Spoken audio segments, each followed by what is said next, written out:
In the 1979 film Monty Python's Life of Brian, the eponymous and reluctant hero is born next to Jesus Christ. As an adult, his primary concerns are the Roman occupation and getting laid. He joins the Judean People's Front. Fuck off. What? Sorry, the People's Front of Judea, and after some run-ins with the Romans, he blends in with the crowd by briefly pretending to be a prophet. When he leaves, people mistakenly believe he is the real thing, the coming Messiah and Savior of the Jewish people. He tells his accidental apostles that they shouldn't follow anyone so blindly and that they need to think for themselves. After another encounter with the Romans, Brian is sentenced to be executed by crucifixion. The People's Front of Judea and his girlfriend offer exactly squat in terms of help, and Brian hangs on the crucifix as the film ends. This satirical film comes into contact with theology, its relationship with philosophy and closed systems of thought, commonly and sometimes derisively called dogma. But what is theology and how is it related to philosophy? Well, originally, philosophy simply meant the love of wisdom. Philosophy is the search for truth through reason. Philosophy is not belief, but justified belief. Theology, the study of God, and philosophy are two different disciplines, but there has been a lot of historical overlap between them. In India, philosophy was discussed within the context of Hindu beliefs, for example. Since philosophy is the love of wisdom, one could argue that any form of knowledge could be classified as philosophy, but over time, greater understanding of different disciplines like physics and biology changed that perception. Anyway, the biggest difference between the discipline of philosophy and the discipline of theology is belief.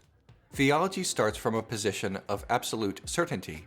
A few critical facts about God are more or less taken for granted, his omnipotence, omniscience, etc., and theologians are then tasked with analyzing and explaining the consequences of these supposed facts. In the film, there is a scene in which a man is accused of blasphemy by speaking the name of God. His defense is that he does not believe it is particularly disrespectful to say that his meal was good enough for God. People reject this. Everyone in the crowd begins their judgment of this man, already under the position that God exists and that certain critical facts about him are already known. The accused does not argue that God may not exist and therefore uttering his name is no real crime. Theologians may use philosophical arguments and methods, but they are applying them to a set of presuppositions about God. This is not an accusation, it's only a definition, one held and popularized by St. Thomas Aquinas. According to the Thomistic model, philosophy and theology are completely distinct because theology takes as its starting point the divine revelations contained in the Bible. At least Christian theology does. The accused man is dancing around a reasoned argument. If God is omnipotent, as theologians broadly agree, he is unable to be injured by anything, including words. If God is omniscient, as theologians also agree, he knows that the accused man meant no offense. So the accused man could use reasoned arguments to defend himself, but all of his arguments would come from a presupposition that God definitely exists and that God has prerequisite properties. Philosophy, in contrast, begins from a position of skepticism, even if it finishes at a position of certainty. That means that a philosopher could be either an atheist or a theist, but a philosopher tries to reason these arguments carefully rather than argue that theism is concluded and largely unquestionable. Bear in mind, discussing the existence of God is not the antithesis of philosophy. It can be part of it.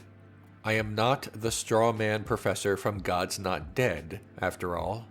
Theology is simply the presupposition of existence. That's the difference. Brian, although proud of his Jewish heritage, is also a skeptic. He says people need to figure things out for themselves. Brian is an unwilling, reluctant philosopher, not a theologian as his accidental disciples believe. A theologian can be considered a philosopher as well, but not all philosophers are theologians. Theology is not a branch of philosophy so much as it is something that overlaps with it. Life of Brian makes this important distinction. The men who claim to be prophets are theologians, even the boring prophet who talks about losing hammers and stuff, whereas Brian, who briefly imitates one to avoid the Roman guards, is not. Don't pass judgment on other people, or else you might get judged too. Oh, me? Yes. Oh, thank you very much. Philosophy attempts to discover the truth from a position of skepticism, whereas theology has a pattern of reaffirming or reinforcing dogma. And that's what we see in Life of Brian. The emergence of a new dogma based on almost nothing. Sometimes used exclusively as a pejorative, dogma is an official system of principles or tenets of a religion or church. Theology does not necessarily create dogma, since the same theological arguments can be used to explain God in different religions, but theological conclusions are used as evidence towards justifying dogma, no matter what that dogma actually is. When I say that the word dogma is used pejoratively, that is because the word is applied to unceasing belief, based on no evidence and not willing to engage rationally. Adhering to dogma means accepting that the dogma is definitely true. Much like theology, believing in the dogma of a theistic religion is belief that begins with the conclusion. During an interview with the Monty Python troupe in 1979, they professed that Life of Brian was a condemnation of closed systems of thought. Example: after Brian escapes from the Romans, he is followed by a group of people who mistakenly believe he is the Messiah based on the fact that he does not finish his statement and therefore is mysterious to them. When he tells them he is not the Messiah, they claim that only the true Messiah would deny this. That is where dogma comes in. In the early stages of their new religion, Brian's unlikely followers build their faith out of whole cloth. They recover a gourd that is briefly owned by Brian, proclaim that it is a holy artifact, and begin to assign greater meaning and significance to it. Upon finding his shoe, a schism emerges among his new followers. They are instantly dedicated to the emerging dogma of the religion of Brian. They are so eager to believe in Brian as the Messiah that they immediately begin fashioning the tenets of their faith, the dogma of their religion. This exaggeration is supposed to be funny, and it is, but their closed system of thought is not unlike real-world dogma. Hail, Messiah! I'm not the Messiah! I say you are, Lord, and I should know. I followed a few. Dogmatic belief, meaning belief that cannot be changed or challenged, is the opposite of the aim of philosophy. That is because philosophy is an inherently social activity that thrives on the collision of viewpoints. Beliefs that cannot be altered are a philosophical and intellectual dead end. 5th century Athenian philosopher Socrates, if Plato is to be believed, wandered the marketplace haranguing passerbys in his now celebrated and eponymous style. In philosophy, those discussing and debating are called interlocutors, not prophets. Some early Christian thinkers like Tertullian believed that any intrusion of secular philosophy into theology was both blasphemous and wrong. This means that even if some theological claims defied reason, the believer should not waver.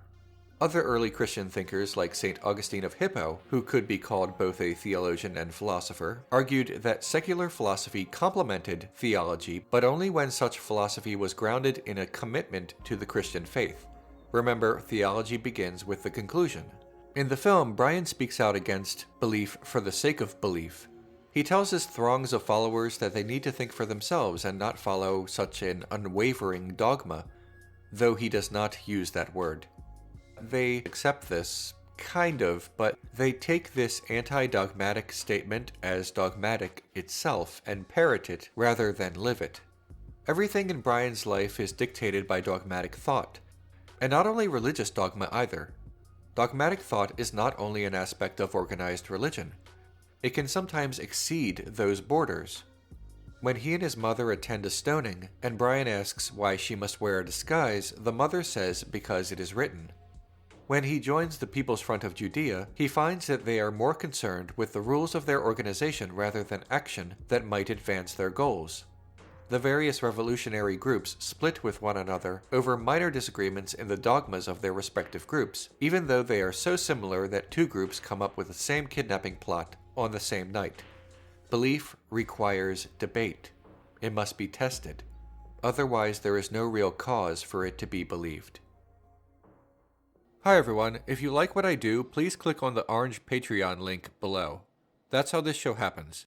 It's also the only way to request an episode. Also, please like, share, subscribe, and click on the notification bell so that you never miss an episode. I'll see you next week.